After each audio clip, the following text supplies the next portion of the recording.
I don't like A Plague Tale: Innocence, and I wanted to talk about it. Now, I don't want to make negative videos all the time, but given the newest game in the series just came out, A Plague Tale: Requiem, I just wanted to go ahead and get it off my chest. With a Plague Tale game comes multiple supernatural elements and other unexpected layers with the design. Consequently, there is a lot about the game design that doesn't make sense.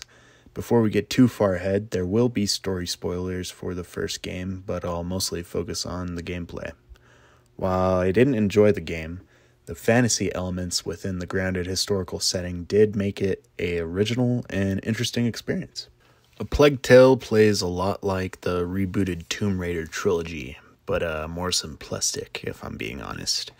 You play as a girl named Amika, who, with her brother Hugo, had to flee what seemed to be wealthy lives on the pestilent countryside of France, when the Inquisition comes and murders your father and captures your mother for hearsay.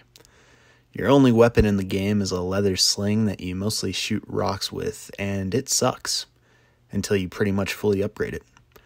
When it comes to using said sling, it really all just depends on timing, and that makes it very slow and boring. Most of the hours you clock in on this game will involve you sitting in a bush or behind cover waiting for one of the dumbass AI to complete where they train track walk so you can either knock them out with a rock or finally sneak past them.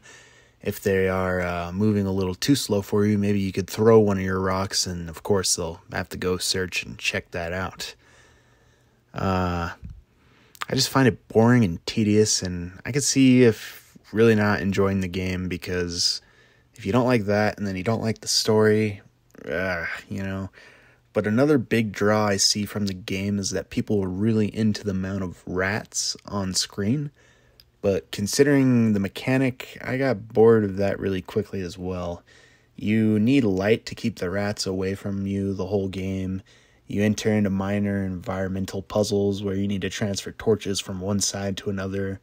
And all I feel is that it extends the runtime of the game while not really being a fun game mechanic in itself. It gets tiresome and boring really quickly. Sadly, myself and others seem to expect more of a stealth game experience akin to Metal Gear or Splinter Cell. Instead, people who viewed/approached Plague Tale more as a puzzle game were probably less frustrated than those who approached it as a stealth action game. Could it be different expectations about failure conditions and specific sequence of events for the solution?